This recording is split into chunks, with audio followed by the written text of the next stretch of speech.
안녕하세요. 이동일 목사와 함께하는 매일 성경 큐티 시간입니다. 오늘 우리가 함께 나눌 본문은 이사야 성경 11장 1절에서 16절 말씀입니다. 여러분, 나무 한 그루가 완전히 베어져서 앙상한 그루터기만 남았다고 생각해 보십시오. 가지는 모두 잘렸고 푸른 잎도 열매도 보이지 않습니다. 그 모습을 바라보면 우린 자연스럽게 이렇게 말하겠죠. 이 나무는 이제 끝났다. 다시는 살아날 수 없겠다. 그런데 우리 인생에도 그런 때가 있습니다.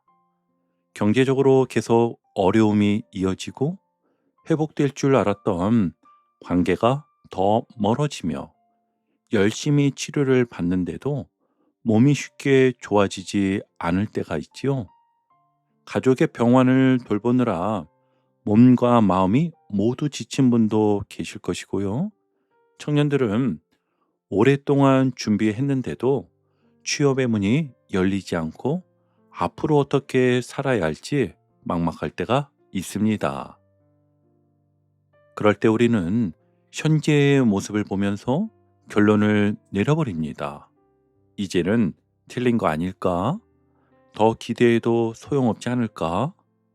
그런데 오늘 하나님은 끝난 것처럼 보이는 그루터기에서 새로운 생명이 돋아나는 모습을 보여주십니다. 어제 본문이었지요? 오늘 본문의 바로 앞인 이사야 10장 마지막에서는 아수르가 거대한 숲으로 묘사됩니다. 아수르는 수많은 나라를 무너뜨린 초강대국이었습니다.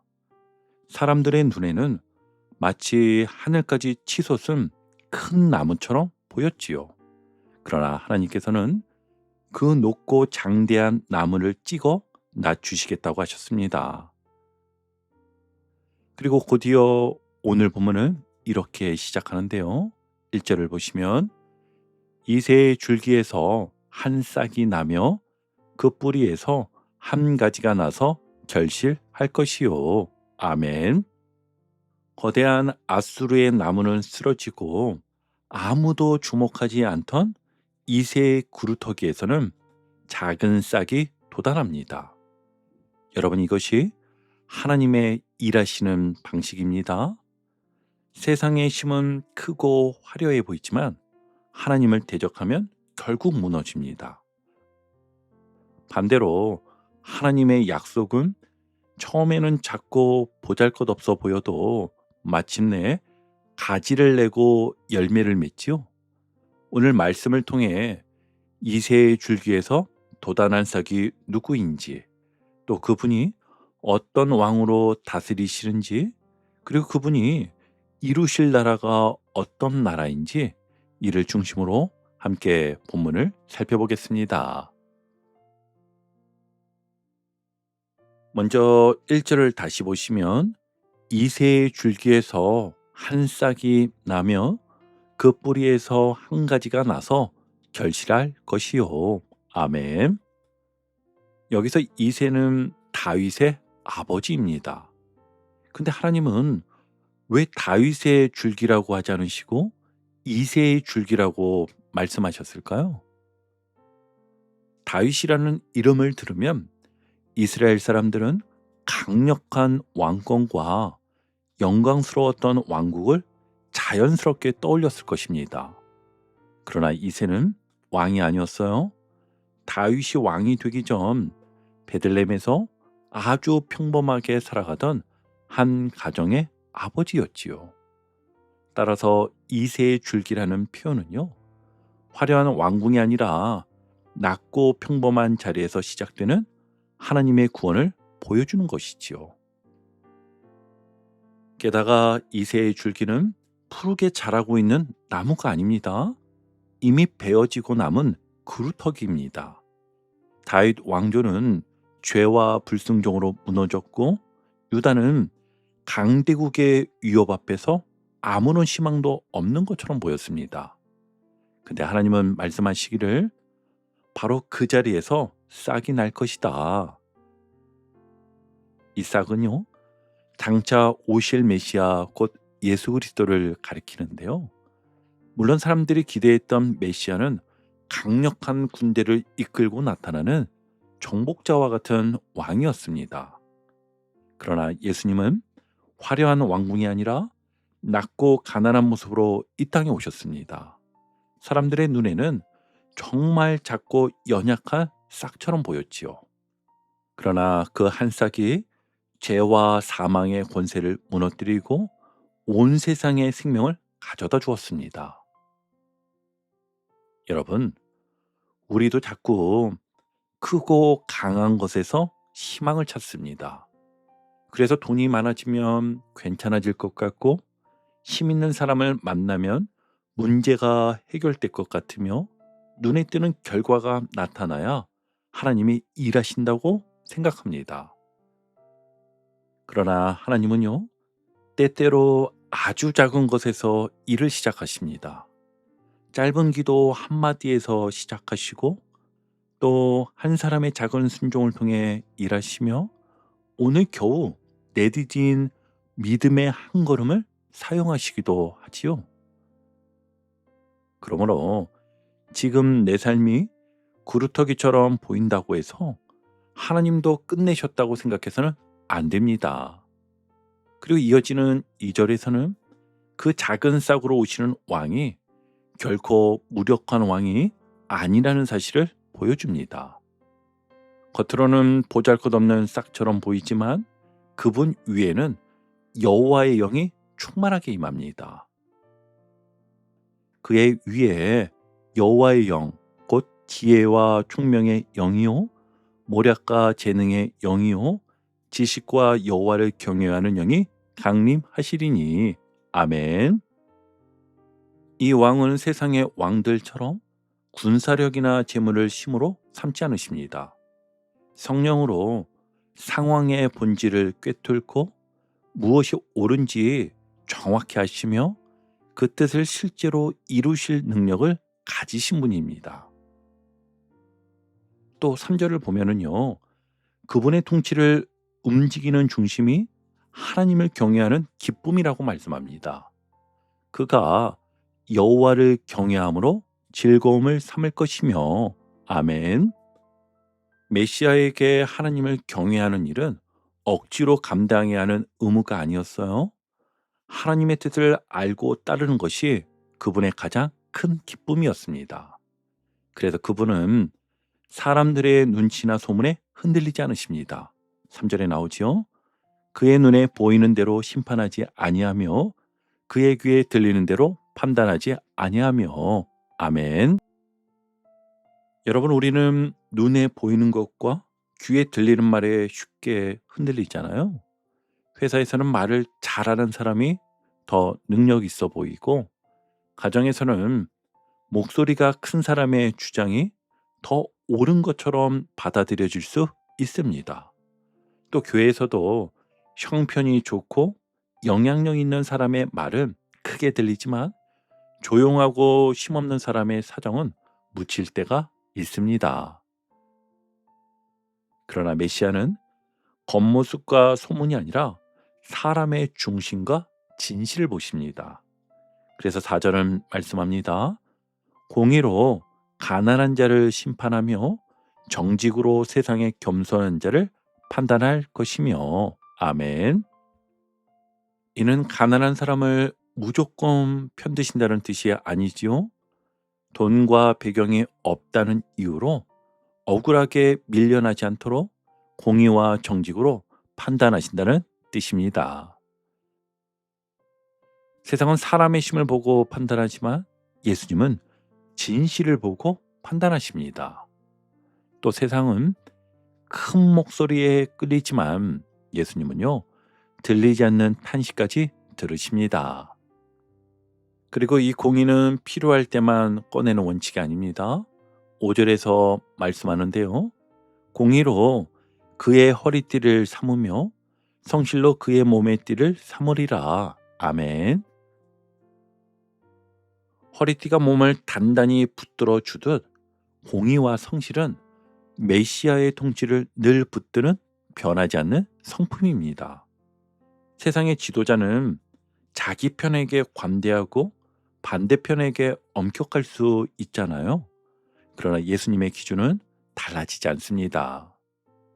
그분은 여호와의 영으로 충만하시고 하나님을 경외하며 공의와 성실로 모든 백성을 다스리시는 완전한 왕이십니다.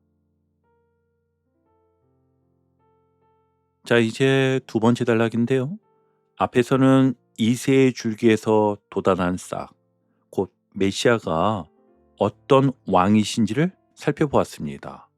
그렇다면 이런 왕이 다스리면 세상은 어떻게 달라질까요? 6절은요, 아주 놀라운 장면을 이제 보여줍니다.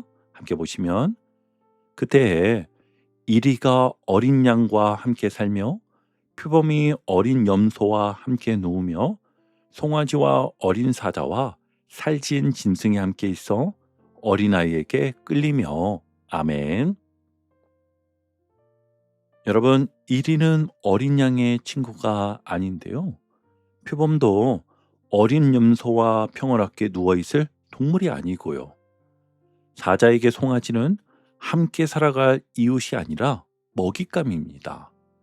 그런데 메시아가 다스리는 나라에서는 그들이 서로를 해치지 않고 함께 살아갑니다. 그래서 7절에서는 사자가 소처럼 풀을 먹고 8절에서는 어린아이가 독사의 굴에 손을 넣어도 해를 입지 않습니다. 정말 우리가 한 번도 보지 못한 세상이 있지요. 그런데 이 말씀은 단지 동물들이 사이좋게 지내는 아름다운 풍경만을 보여주는 것이 아닙니다. 강한 자가 약한 자를 삼키고 살아남기 위해 먼저 공격해야 하는 죄의 질서가 무너진다는 뜻입니다. 우리의 삶에도 이런 정글의 모습이 있잖아요. 회사에서는 더 좋은 자리에 오르기 위해 다른 사람의 공을 빼앗기도 하고요. 또 가정에서는 목소리가 큰 사람이 자신의 뜻을 밀어붙이기도 합니다. 관계에서도 다시 상처받기 싫어서 먼저 차갑게 말하고 배신당할까 두려워서 마음의 문부터 닫아버리기도 합니다. 그런데 예수님께서 다스리시면 강한 자의 공격성이 사라지고 약한 자의 두려움도 사라집니다. 그래서 이리가 더른 어린 양을 먹이러 보지 않고 어린 양도 이리 앞에서 도망하지 않습니다. 서로를 경계하며 살아가던 존재들이 마침내 한자리에 머물게 되는 것이죠. 그렇다면 이런 평화는 어떻게 이루어지는 것일까요? 9절이 그 이유를 들려줍니다. 내 거룩한 산 모든 곳에서 해됨도 없고 상함도 없을 것이니 이는 물이 바다를 덮은 같이 여호와를 아는 지식이 세상에 충만할 것임이니라. 아멘. 해침과 상함이 사라지는 이유는 사람들의 성격이 저절로 좋아지기 때문이 아닙니다. 물이 바다를 덮듯 여호와를 아는 지식이 세상에 충만해지기 때문이었습니다. 하나님을 안다는 것은요, 하나님에 관한 정보를 많이 아는 것만을 뜻하지 않습니다. 하나님이 왕이심을 인정하고 그분의 다스림에 순종하는 것입니다. 우리가 하나님을 진실로 알게 되면 다른 사람을 바라보는 눈이 달라지는데요. 상대방을 내게 필요한 사람 혹은 나를 방해하는 사람으로만 보지 않고 하나님께서 사랑하시는 한 생명으로 바라보게 됩니다. 힘이 있다고 약한 사람을 누르지 않고 내가 옳다고 상대방을 함부로 정죄하지 않게 되지요. 그러므로 하나님 나라의 평화는 겉으로 다투지 않는 것보다 더 깊은 것입니다. 사람의 마음속에 자리 잡은 욕심과 폭력과 미움이 물러가고 그 자리에 하나님의 사랑과 공의가 채워지는 것입니다. 예수님은 이 하나님 나라를 이미 이 땅에서 시작하셨습니다.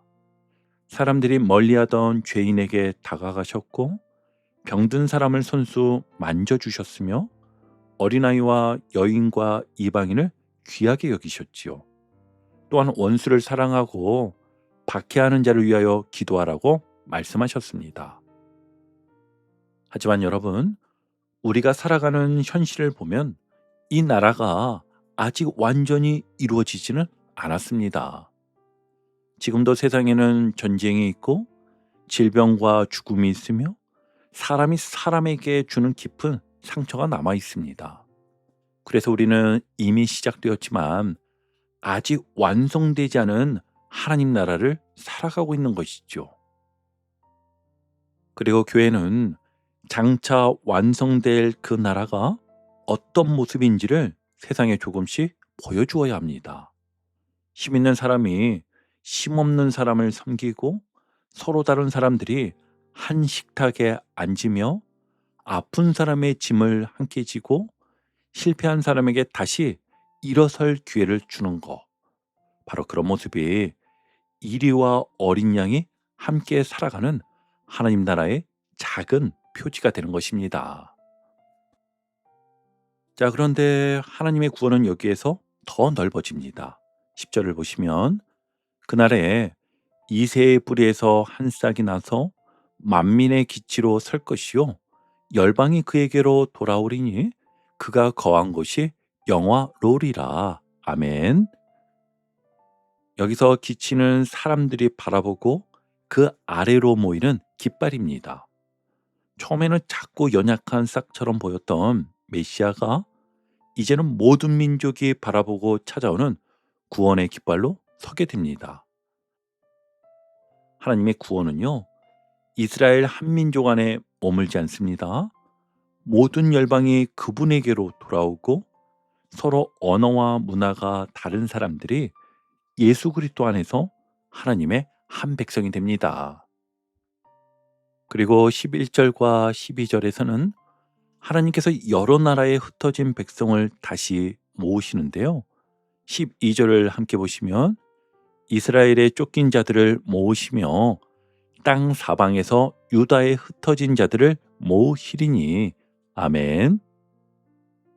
여러분, 하나님은 흩어진 백성을 잊지 않으십니다. 어디에 있든지 찾아내시고 멀리 밀려난 사람도 사람들의 기억에서 사라진 사람도 어디에 있는지 아무도 모르는 사람도 하나님은 찾아내십니다. 그리고 한 사람씩 다시 불러 모으십니다. 13절에서는 더 놀라운 회복이 이어지는데요. 에브라임과 유다 사이의 질투와 갈등도 사라진다고 합니다. 에브라임은 북이스라엘을 대표하고 유다는 남유다를 가리킵니다. 솔로몬 이후 이스라엘은 두 나라로 갈라졌고 서로 경쟁하고 미워하며 긴 세월을 보냈습니다. 그런데 메시아가 다스리시면 오래된 질투도 사라지고 서로를 괴롭히던 관계도 끝이 납니다. 여러분, 이것이 하나님의 회복입니다. 구원은요, 단지 내 개인적인 문제가 해결되는 것으로 끝나지 않습니다. 깨어진 관계가 다시 이어지고 서로 미워하던 사람들이 화해하며 흩어진 공동체가 하나가 되는 것까지 포함하는 겁니다. 그래서 14절에서는 하나가 된 백성이 대적을 이기는 모습을 보여주고요. 15절과 16절에서는 하나님께서 돌아오는 백성을 위하여 길을 내시는 장면이 펼쳐집니다. 그의 남아있는 백성 곧 아수르에서 남은 자들을 위하여 큰 길이 있게 하시되 이스라엘의 애굽 땅에서 나오던 날과 같게 하시리라. 아멘. 이 장면은 과거의 출애굽을 떠올리게 하는데요. 하나님께서 홍해를 가르시고 이스라엘을 애굽에서 건져내셨듯이 이제는 여러 나라에 흩어진 백성을 위해 다시 큰 길을 내시겠다는 것입니다. 여러분, 하나님은 이미 있는 길만 찾아주시는 분이 아니에요. 길이 전혀 보이지 않을 때 친히 길을 만들어내시는 분이십니다. 경제적인 문제 앞에서 어디서부터 다시 시작해야 할지 모를 수 있습니다. 한번 무너진 관계가 다시는 회복되지 않을 것처럼 보일 수도 있고요. 오랜 병을 앓은 분은 이 통증이 언제 끝날지 몰라 마음까지 지칠 수 있습니다. 가족의 병환을 곁에서 돌보시는 분은 반복되는 간병 속에서 자신의 삶까지 사라지는 것처럼 느낄 수 있습니다. 또 청년들은 아무리 지원해도 결과가 없고 친구들은 앞서가는 것처럼 보여 자신만 멈춰 있다고 생각할 수 있습니다. 그러나 오늘 하나님은 말씀하십니다. 나는 길이 없는 곳에도 너를 위한 큰 길을 낼 수 있다. 물론 이 말씀을 오늘 당장 모든 문제가 사라질 것이라는 뜻으로 가볍게 받아들여서는 안 됩니다. 그러나 분명한 것은 우리의 마지막 결론이 질병이나 실패나 단절이 아니란 사실입니다. 예수 그리스도께서 이루실 나라에는 마침내 해침도 상함도 없을 것입니다. 그러므로 오늘의 통증이 우리 인생의 마지막 말이 될 수 없습니다. 지금의 실패도 우리의 최종적인 이름이 될 수 없습니다. 하나님은 그루터기에서 싹을 내시고 흩어진 백성을 모으시며 바다와 강을 가르셔서라도 자기 백성을 돌아오게 하시는 분입니다. 그렇다면 오늘 우리는 어떻게 살아야 할까요? 세 가지로 한번 정리해 보겠습니다. 먼저는요, 구루터기만 보며 끝이라고 말하지 마십시오. 지금 내게 남아있는 것이 너무 작아 보일 수 있습니다. 경제적인 여유도 없고 건강도 예전 같지 않으며 관계도 이미 많이 상했을 수 있습니다. 그러나 오늘 말씀은 큰 나무가 아니라 작은 싹을 보라고 말합니다. 오늘 내가 할 수 있는 작은 순종 하나를 시작하는 겁니다. 미뤄두었던 치료 일정을 다시 확인하고 경제 상황을 외면하지 말고 지출 한 가지부터 정리해 보십시오. 관계를 회복하고 싶다면 상대방이 먼저 오기만 기다리지 말고 짧은 안부라도 건네보십시오. 청년이라면 결과가 바로 보이지 않아도 오늘 해야 할 공부와 준비를 이어가십시오. 하나님은 작은 싹을 통해 큰 숲보다 더 오래가는 생명을 이루십니다. 자, 그리고 두 번째는요. 눈에 보이는 것과 귀에 들리는 말만으로 판단하지 마십시오. 누군가에 관한 이야기를 들었을 때 곧바로 결론을 내리지 마십시오. 회사에서도, 가정에서도, 교회에서도 한쪽의 이야기만 듣고 사람을 판단하기 쉽습니다. 그러나 예수님은 눈에 보이는 대로 심판하지 않으시고 귀에 들리는 대로 판단하지 않으셨습니다. 오늘 누군가를 판단하고 싶은 마음이 든다면 잠시 멈추고 이렇게 기도해 보세요. 주님, 제가 모르는 사정이 있지 않습니까? 이 사람을 주님의 눈으로 바라보게 해주십시오. 그리고 가능하다면 그 사람의 말을 직접 들어주십시오. 판단은요, 조금 늦추고 사랑은 먼저 시작하는 것이 예수님의 통치를 따르는 길입니다. 그리고 마지막 세 번째는 내가 있는 자리에서 해침을 줄이고 평화를 시작하십시오. 이리와 어린 양이 함께 사는 나라는 먼 훗날에만 이루어질 이야기가 아닙니다. 예수님을 왕으로 모신 사람을 통해 오늘 우리의 가정과 교회에서도 조금씩 시작되어야 합니다.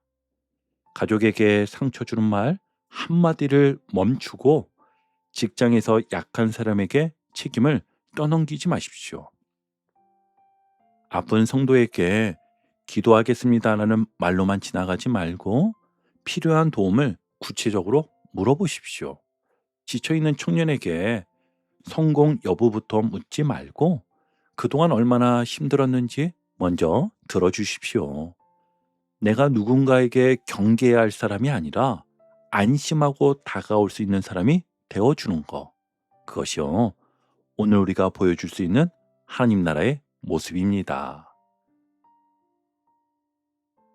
바라기는 오늘도 우리의 삶을 다스리는 예수 그리스도를 바라보며 그분이 내시는 큰 길을 믿고 믿음으로 오늘 하루를 살아내는 저와 여러분 되시기를 주님의 이름으로 축원합니다. 아멘.